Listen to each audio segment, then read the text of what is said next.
Hello everybody, welcome to high priestess 7777। कैसे हैं आप सब लोग। मैं आ गई हूँ एक और फ्रेश रीडिंग के साथ, और आज की रीडिंग में मैं चेक करूँगी कि do they still love you, और do they have any feelings for you, और everything is फिशों।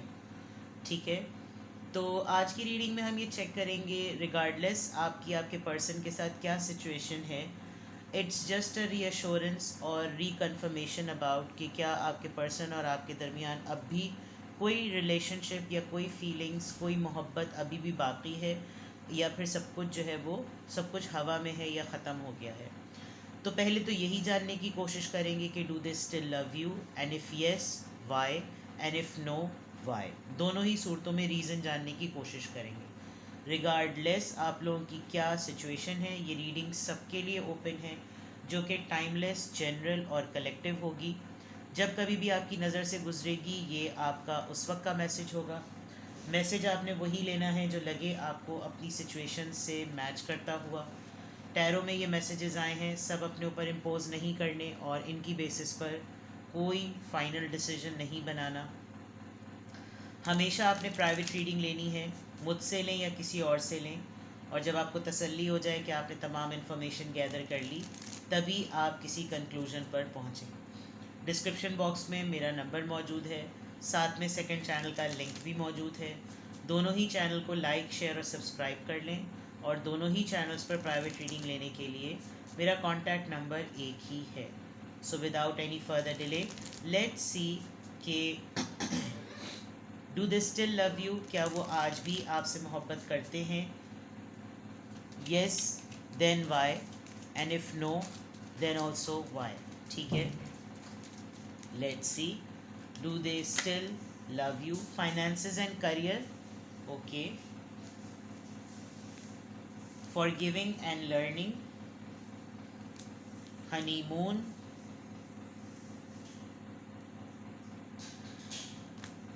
Keep an open mind,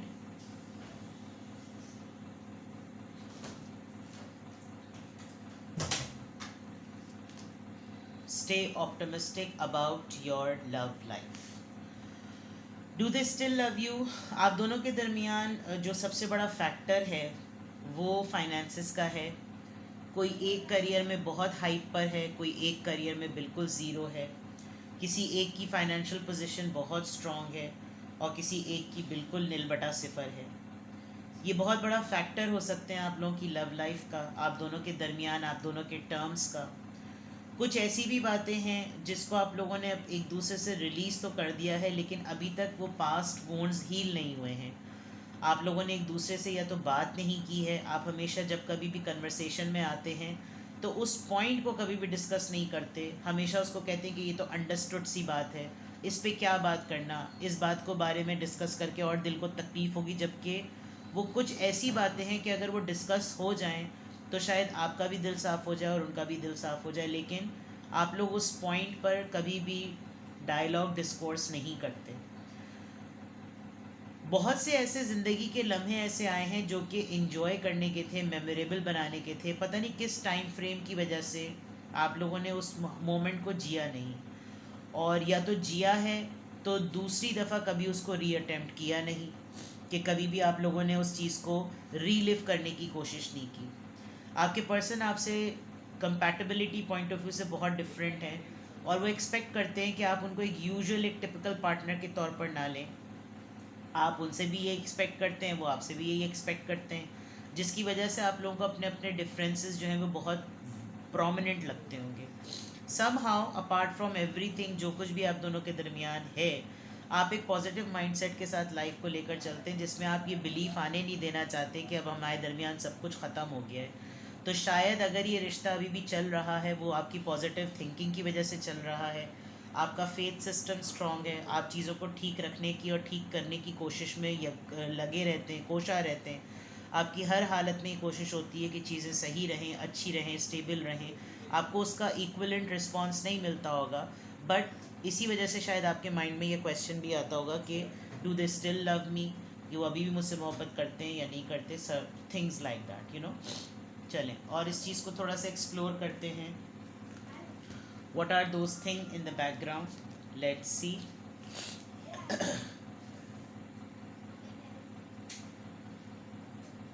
देखते हैं जनाब, do they still love you? Just a second.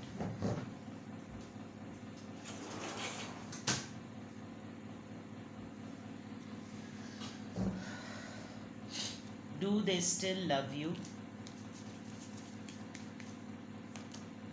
Patience, alright, सबर। नंबर 23, दो कार्ड्स आए, hole in the soul, dreams. ऐसा लग रहा है जैसे इसी कार्ड को क्लैरिफाई करने के लिए दूसरा कार्ड आ गया है, प्राइड एंड एल्केमी। बिल्कुल उसके मतलब इस डेक के यही कार्ड्स आए हैं एक तरीके से।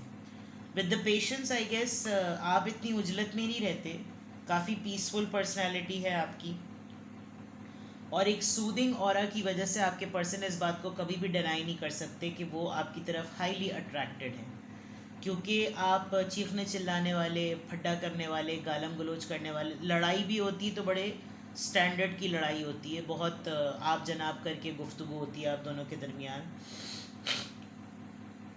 पास्ट की जो चीज़ें हैं आप लोगों के दरमियान वो नहीं हुई हैं सेटल, ये बात मैं आपको सेकंड करूँगी, बिकॉज आप दोनों को अपनी अपनी ज़िंदगियों में एक दूसरे से कुछ ऐसे ज़ख़म मिले हैं जो आप दोनों ही फिक्स इन कर सकते हैं, लेकिन उसको एड्रेस करते वक्त जो शर्मिंदगी आप दोनों को होती है उसको फेस करने का तप्पड़ आप दोनों में नहीं है, जिसकी वजह से आप लोगों में थोड़ी सी खलिश और दूरी है। यही डाउट है कि आपको लगता है कि पता नहीं इनको मुझसे मोहब्बत रही भी है या नहीं, कुछ इस तरह का मामला। जो अच्छे मोमेंट्स आप लोगों ने अपने एक दूसरे के साथ गुजारे वो अभी ख्वाब बन के रह गए। कभी कभी आपको लगता है कि वो लम्हा दोबारा कभी भी ज़िंदगी में नहीं आएगा। आपके पर्सन आपको डिफरेंट समझते हैं, आप उनको डिफरेंट समझते हैं, जो मैंने बात पहले भी कर दी। आप अपने आप को बहुत प्रॉपरली कैरी करते हैं, जो आपकी तकलीफ़ें और जो परेशानियाँ और जो दर्द हैं वो आप एक साइड पे रखते हैं, लेकिन जब आपकी इनसे मीटिंग होती है या इन पर्सन आप लोग जब कभी भी एक साथ होते हैं तो आप बिल्कुल डिफरेंटली कैरी करते हैं, जिसकी वजह से इनके ऊपर इंप्रेशन जाता है कि आप बहुत ठीक हैं, आपकी लाइफ में कोई मसला नहीं है। With the alchemy you are a very unique person, बड़े ही different, a gem of a person, जिसको कहना चाहिए कि अगर कोई किसी का ऐसा इंसान किसी की ज़िंदगी में आ जाए तो उसको बहुत हिफाजत से बहुत संभाल के रखना चाहिए, because you are very unique. ठीक है, तो आपके पर्सन को आपसे मोहब्बत है या नहीं, there are lots of social obstacles जो आप दोनों के रिलेशनशिप में फॉर नो रीज़न एग्जिस्ट कर रहे हैं, उसको आने की इजाज़त आपने दी है, आपके पर्सन ने दी है, जिसकी वजह से आपके दिल में ये डाउट है कि ये सारे फैक्टर्स तो आ गए ज़िंदगी में, लेकिन यही डाउट क्रिएट करता है कि इन वजूहात की बिना पर इनको अब मुझसे मोहब्बत नहीं रही, अब वो स्पार्क ऑफ फीलिंग्स नहीं रहा। तो किसी हद तक ये बात सही है। ये आपको कह सकते हैं कि इन तमाम हालात को मेरी और तुम्हारी ज़िंदगी के बीच में लाने की वजह तुम हो, आप इनको कह सकते हैं, तो दोनों एक दूसरे को ब्लेम गेम पर रखते हैं। Now let's see from tarot.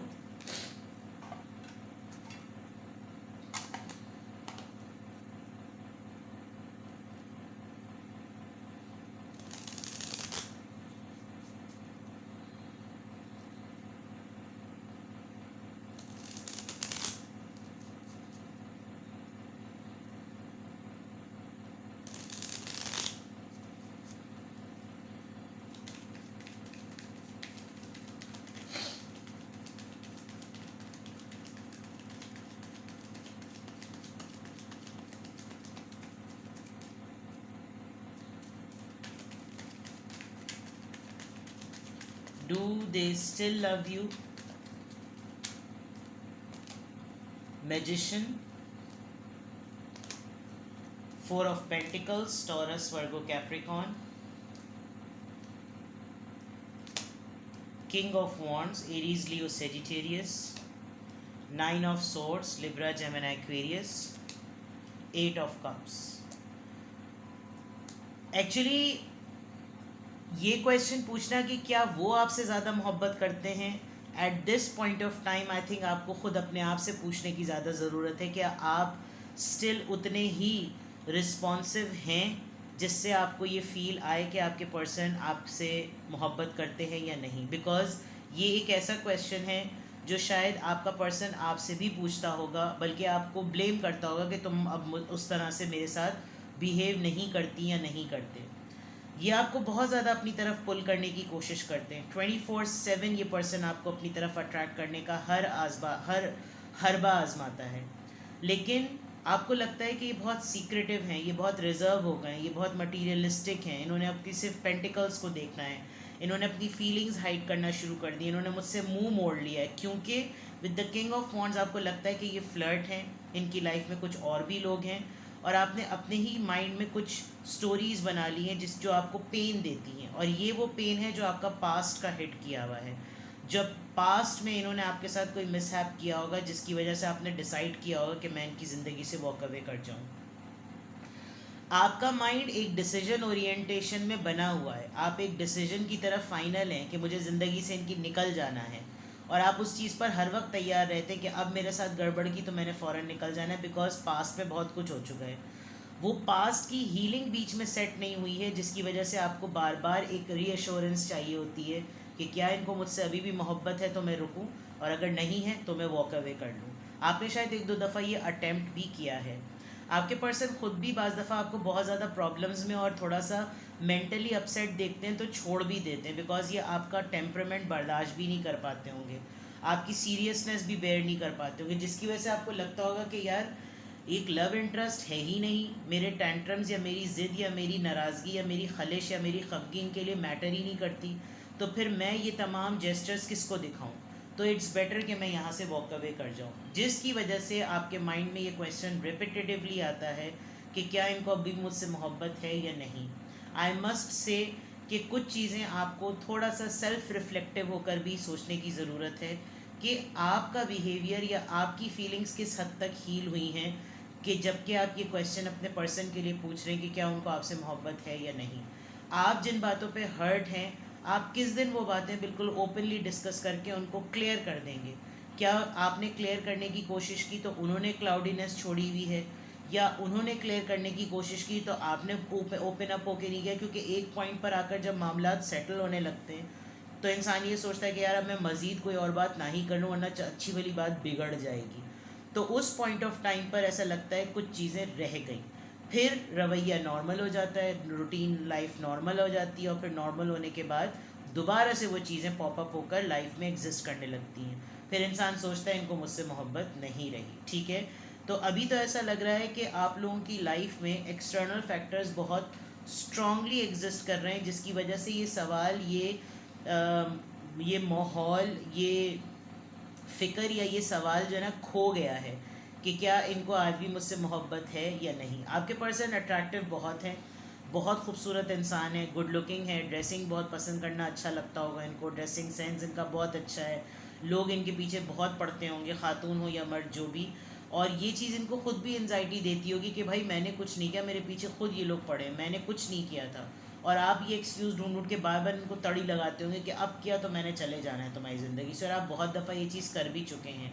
एक आध दफ़ा इन्होंने खुद किया है कि ठीक है भाई तुम्हें जाना है तुम जाओ, मैं भी तुम्हारी ज़िंदगी से अब गया तो गई। तो वो चीज़ आपको अब थोड़ा सा ट्रिगर करती है कि यार ये क्या बात हुई। तो कुछ ना कुछ गड़बड़ जो है वो दोनों एंड पर है, ताली जो है वो दोनों हाथों से बचती है। ठीक है, अब मैं देखती हूँ, क्योंकि अभी मुझे ऐसा लग रहा है कि आपको रीअश्योरेंस ज़्यादा चाहिए। ये कहना कि आपके पर्सन को आपसे मोहब्बत बिल्कुल भी नहीं रही, बिल्कुल गलत है। और ये कहना कि आपके पर्सन को आपसे 100% मोहब्बत है, बिल्कुल गलत है।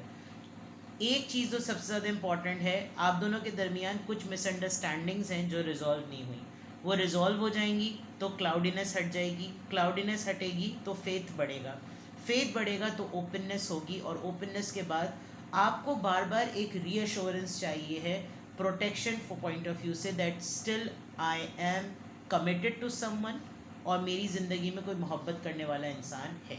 लेट्स क्लैरिफाई दिस कि यहाँ पर मैजिशियन कार्ड क्यों आया है, यहाँ पे मैजिशियन कार्ड क्यों आया है, 3 ऑफ कप्स। हो सकता है आपके किसी फ्रेंड ने बहुत ज़्यादा इंटरवीन किया हो आप लोगों की लव लाइफ में, और अब ये आपको फ्रेंड जोन करके लेकर चलते हों, तो आपको लगता हो कि यार मैं कंपेनियन ज़्यादा हूँ, मैं पार्टनर कम हूँ। और लव इंटरेस्ट कम है, कंपेनियनशिप और बड़ी सिस्टम ज़रा ज़्यादा हो गया है। कुछ चीज़ें आपके माइंड में स्टक हैं, कुछ चीज़ें इनके माइंड में स्टक हैं, आप दोनों ओपन अप बहुत इजीली नहीं होते। किंग ऑफ वॉन्ड्स यहाँ पर क्यों आया है? 3 ऑफ सोर्ड्स। आपके पर्सन भी आपकी कुछ बातों को लेकर हर्ट हैं और आप प्रोमिनेंटली अपने पर्सन की कुछ आदतों की वजह से हर्ट हैं। इसका डिस्कशन आप दोनों आपस में ओपनली नहीं करते। अगर आप जिन बातों पे हर्ट हैं वो आप ओपनली इनको बताएं तो मे बी ये आपको उसकी जो रीजंस दें वो आपके लिए आई ओपनिंग हो। 9 ऑफ सोर्ड्स यहाँ पर क्यों आया है? आपने शायद शुरू में बहुत ज़्यादा इन्वेस्ट किया होगा, बहुत ज़्यादा इनपुट दिया होगा, इन रिटर्न आपको उतना ज़्यादा नहीं मिलता, इसीलिए आपको लगता है कि आपके पर्सन को अब आपसे मोहब्बत नहीं है। 8 ऑफ कप्स यहाँ पर क्यों आया है?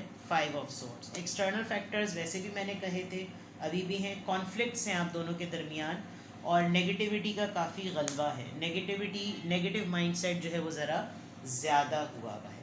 ठीक है, तो your person is still with you, but जो कीवर्ड्स मैंने बताए हैं, reassurance, clarity of misunderstanding, cloudiness को दूर करना, ओपन अप होकर बात करना, इनसिक्योरिटीज़ को साइड में रखना, तो रिलेशनशिप की स्टेबिलिटी पॉसिबल है। अपना बेहद ख्याल रखिएगा। Bye bye.